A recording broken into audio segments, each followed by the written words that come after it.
Olá, meus amigos, minhas amigas, irmãos e irmãs. Que bom estarmos mais uma vez reunidos na sintonia do Facebook da Casa Espírita Maria de Nazaré, que nos reúne a todos para mais uma atividade ligada à doutrina espírita. Meu nome é Vânia, sou trabalhadora da casa e hoje estou incumbida de fazer um breve estudo de 3 obras da doutrina espírita. São elas: Caminho, Verdade e Vida, ditada pelo Espírito Emmanuel ao nosso querido Chico Xavier, o livro O Evangelho segundo o Espiritismo e o Livro dos Espíritos. Meus amigos, antes de iniciarmos, vamos a alguns recados de funcionamento da nossa casa. Nós temos atividades presenciais e temos também atividades virtuais. As atividades virtuais são as atividades, as lives que acontecem todos os dias às 18 horas. Além disso, temos cursos, só que os cursos já estão em andamento. Então, não é possível matricular-se neste momento. Então, as lives acontecem todos os dias da semana, mesmo que seja sábado, domingo ou feriado, nós teremos sempre um trabalhador da Casa Espírita Maria de Nazaré esperando por vocês. Então, as atividades presenciais são: no domingo, das 9 às 10, palestra sobre temas doutrinários, temas sempre voltados para a família. Na segunda-feira, nós temos uma atividade que, embora privativa para os médiuns trabalhadores da casa, é uma atividade de assistência espiritual, é uma reunião mediúnica, mas havendo uma necessidade muito grande, a pessoa pode procurar a nossa casa na segunda-feira às 18h30 para falar com João Firmino, que é um médium da casa, que fará uma entrevista fraterna para ver que tipo de tratamento será o mais indicado, dará orientações, enfim. Então tem que chegar às 18h30. Na quarta-feira temos palestra e essa atividade é bem curtinha. Ela vai das 20 às 20h30, então a palestra dura cerca de 15 minutos e depois temos o passe magnético.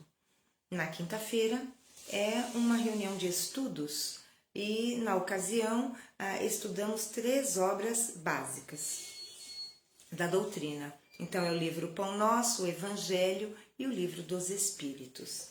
Depois disso, para os trabalhadores da casa, haverá das 16 às 16h30 reunião mediúnica com assistência espiritual. Na sexta-feira, às 19 horas, temos a palestra, aí sim, uma palestra evangélica, pois que o tema é voltado exatamente para o Evangelho segundo o Espiritismo. Então, essas são as nossas atividades. Quero lembrar a todos que no próximo dia 21 de novembro, vai ser um domingo, nós teremos nós teremos a nossa feira espírita a partir das 9h30.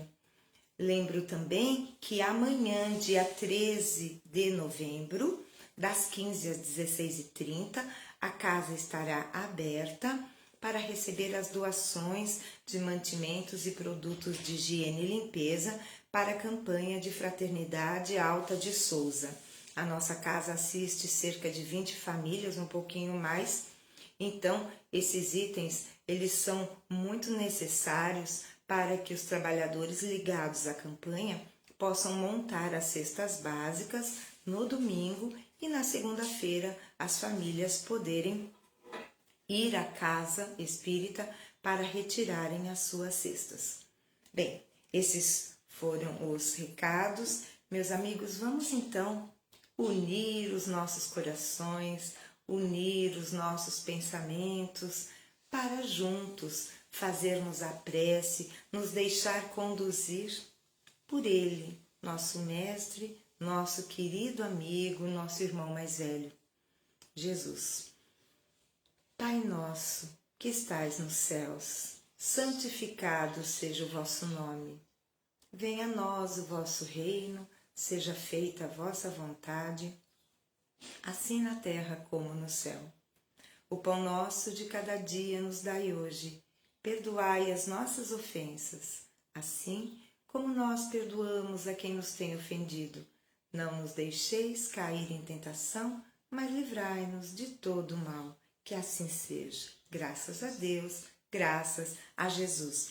Deixe-me ver aqui os amigos que estão nos acompanhando. Brandina, Marilda, Nelson, Cidinha, Sandra, Arielle, José Faria, que é o nosso amigo Zuca. São os nomes que aparecem aqui. Muito obrigada pela companhia e vamos então dar início à leitura do livro Caminho, Verdade e Vida. A lição escolhida para hoje é a de número 105, cujo título é Nem Todos. E aconteceu que, quase 8 dias depois destas palavras, tomou consigo a Pedro, a João e a Tiago e subiu ao monte a orar. Lucas capítulo 9, versículo 28. Digna de notar-se a atitude do mestre, convidando apenas Simão e os filhos de Zebedeu para presenciarem a sublime manifestação do monte, quando Moisés e outro emissário divino estariam em contato direto com Jesus aos olhos dos discípulos. Por que não convocou os demais companheiros? Acaso Filipe ou André não teriam prazer na sublime revelação? Não era Tomé um companheiro indagador, ansioso por equações espirituais? No entanto, o mestre sabia a causa de suas decisões, e somente ele poderia dosar convenientemente as dádivas do conhecimento superior. O fato deve ser lembrado por quantos desejem forçar a porta do plano espiritual. Certo, o intercâmbio com esse ou aquele núcleo de entidades do além é possível, mas nem todos estão preparados a um só tempo para a recepção de responsabilidades ou benefícios. Não se confia imprudentemente um aparelho de produção preciosa cujo manejo dependa de competência prévia ao primeiro homem que surja, tomado de bons desejos. Não se atraiçoa impunemente a ordem natural. Nem todos os aprendizes e estudiosos receberão do além, num pronto, as grandes revelações. Cada núcleo de atividade espiritualizante deve ser presidido pelo melhor senso de harmonia, esforço e afinidade. Nesse mistério, além das boas intenções, é indispensável a apresentação da ficha de bons trabalhos pessoais. E no mundo, toda a gente permanece disposta a querer isso ou aquilo, mas raríssimas criaturas se prontificam a servir e a educar-se. Nem todos. Essa mensagem, a julgar já inicialmente pelo título, nos mostra que se nem todos, não são todas as pessoas. Então, nesta passagem que acontece no Monte Tabor, Jesus se faz acompanhar por 3 de seus discípulos. Pedro, aqui está dizendo Pedro, João e Tiago. João e Tiago eram irmãos e filhos de Zebedeu. Então, por que será que Jesus, ao subir ao Monte Tabor, não se fez acompanhar por todos os discípulos? Por que chamou tão somente Pedro, João Evangelista e Tiago? Então, Emmanuel vai nos discorrendo, dizendo que se assim o fez, o mestre sabia por que estava fazendo isso. E se levou esses 3, é porque esses já tinham um preparo emocional, mental e espiritual para assistirem à cena. E em que se revelou esta cena? É aquela situação em que ocorre a transfiguração, em que aparecem junto a Jesus Moisés, e aqui Emmanuel não fala qual é o outro enviado, qual é o outro mensageiro, mas sabemos que o outro é João Batista, que foi primo de Jesus, né, na encarnação, primo biológico. Então, por quê, né? Aí fica a pergunta, e já respondemos que esses três tinham o preparo. O que acontece? E Emmanuel usa um termo bastante interessante quando diz assim: o fato deve ser lembrado por quantos desejam forçar a porta do plano espiritual. Não se força. Então, as coisas têm que acontecer de forma natural. E para nos candidatarmos a conhecermos a verdade, as verdades eternas, necessário se faz, e aqui na última linha Emmanuel deixa muito claro, dizendo o seguinte: que no mundo toda a gente permanece disposta a querer isso, querer aquilo, mas, vejam, raríssimas criaturas se prontificam a servir e a educar-se. E o que é servir? É amar ao próximo. E o que é educar-se? É buscar o conhecimento. E a busca deste conhecimento, tanto quanto servir, são atos voluntários, da nossa vontade. Então não é algo passivo em que eu cruze os braços e aguarde que o conhecimento me chegue de forma mágica.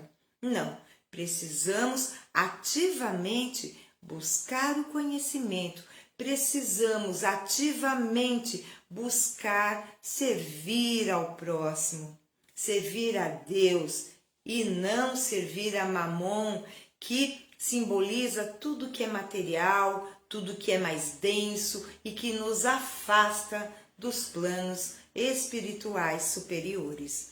Meus amigos, então essas foram as considerações, por isso que nem todos foram chamados ali por Jesus, nem todos também alcançarão a luz ao mesmo tempo.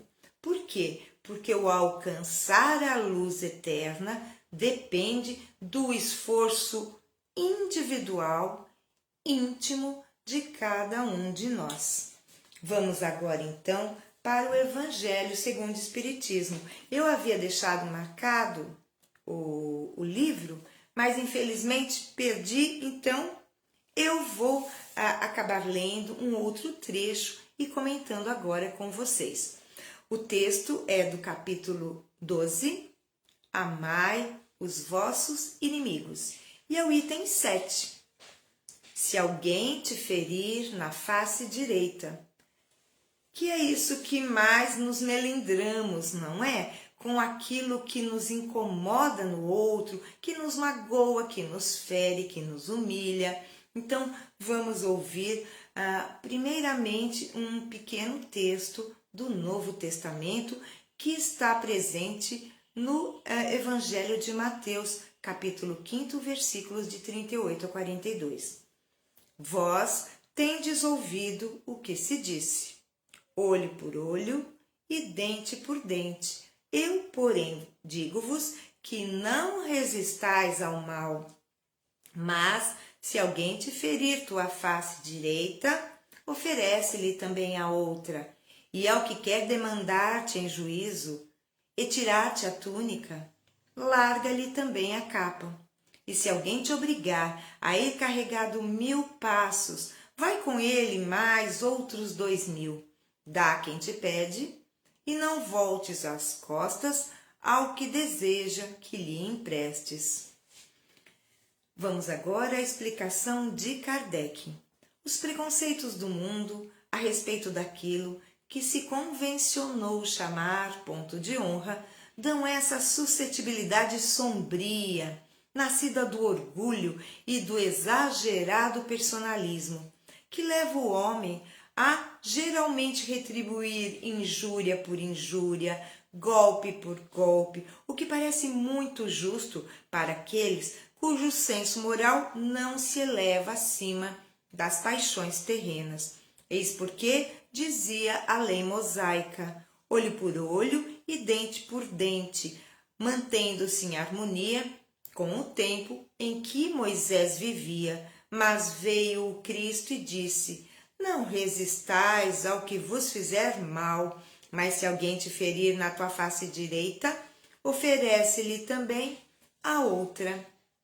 Para o orgulhoso, esta máxima parece uma covardia, porque ele não compreende que há mais coragem em suportar um insulto que em se vingar, e isto sempre por aquele motivo que não lhe permite enxergar além do presente. Deve, entretanto, tomar essa máxima ao pé da letra? Não, da mesma maneira que aquela que manda arrancar o olho, se ele for a causa de escândalo. Levada às últimas consequências, ela condenaria toda a repressão, mesmo legal, e deixaria o campo livre aos maus, que nada teriam a temer. Vamos parar por aqui. A leitura é mais extensa, mas como o nosso tempo é escasso, precisamos respeitar os limites da live, então vamos parar por aqui. Se alguém te ferir na tua face direita, é claro que essas palavras estão cobertas, carregadas de simbologia e sentido figurado. Em nenhum momento vamos imaginar que alguém vai nos dar um tapa e nós vamos oferecer a outra face. Não é nesse sentido literal que devemos compreender as palavras de Jesus. Então, precisamos entender o cerne da questão, precisamos entender o espírito da letra.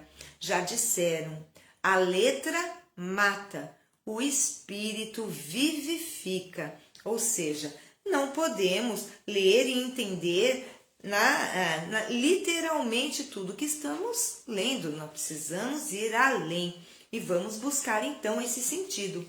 Quando dizemos, e quando Jesus nos disse, se alguém te ferir na face direita, ofereça a esquerda, ele quis dizer que não devemos, responder, revidar ao mal com o mal. Devemos, então, reagir ao mal com o bem. Então, se alguém foi rude conosco, sejamos educados. E eu gosto de lembrar sempre de uma frase que eu via em algumas repartições públicas e com a qual nunca concordei.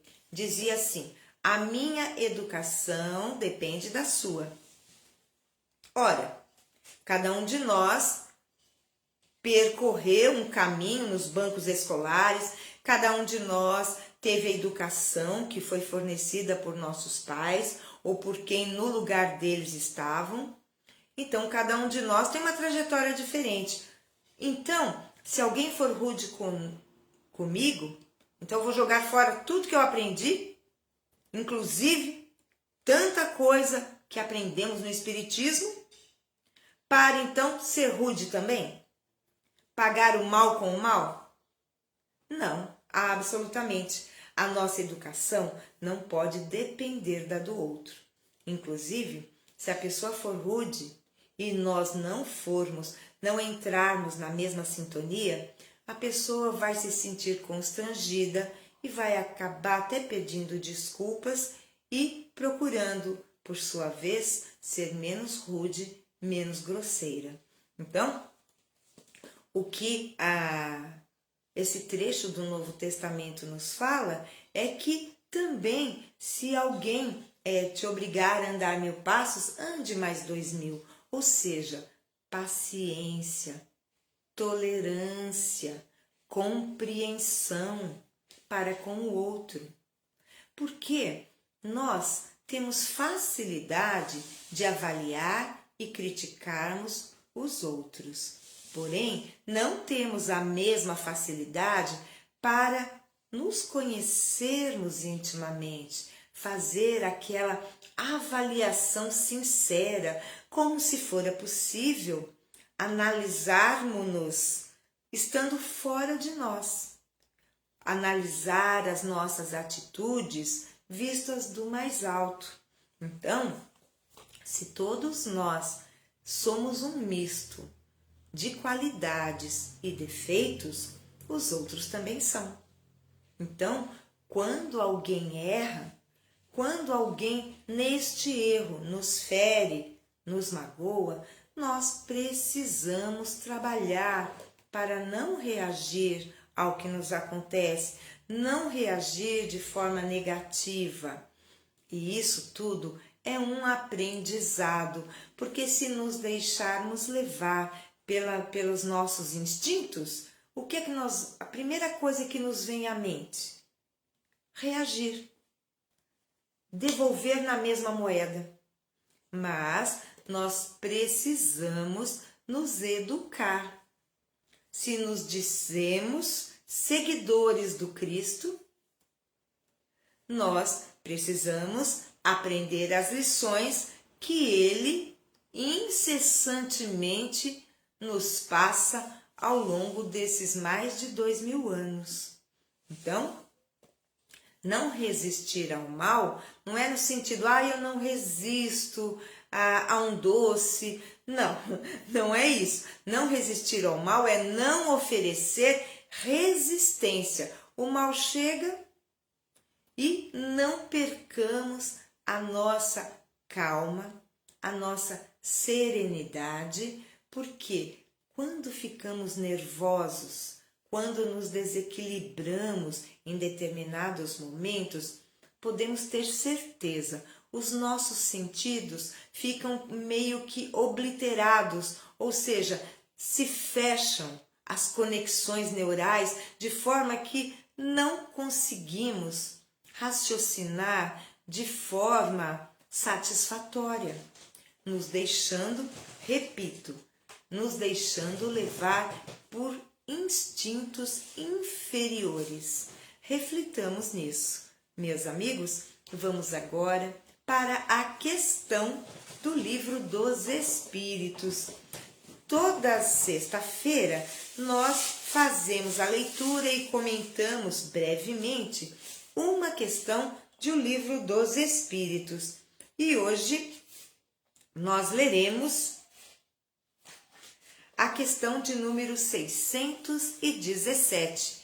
Essa questão está contida no livro terceiro, que se dedica às leis morais, e está no capítulo 1º desse livro terceiro, cujo tema é a lei divina ou natural.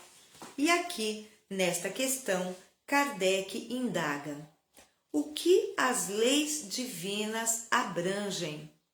Referem-se a algo mais do que a conduta moral? Então, Kardec pergunta se a lei divina abrange algo mais ou somente as leis morais. E os espíritos respondem: todas as leis da natureza são leis divinas, pois Deus é o autor de todas as coisas. O sábio estuda as leis da matéria, o homem de bem as da alma e as segue. Então, o que os espíritos respondem? Que Deus é o autor de toda a criação.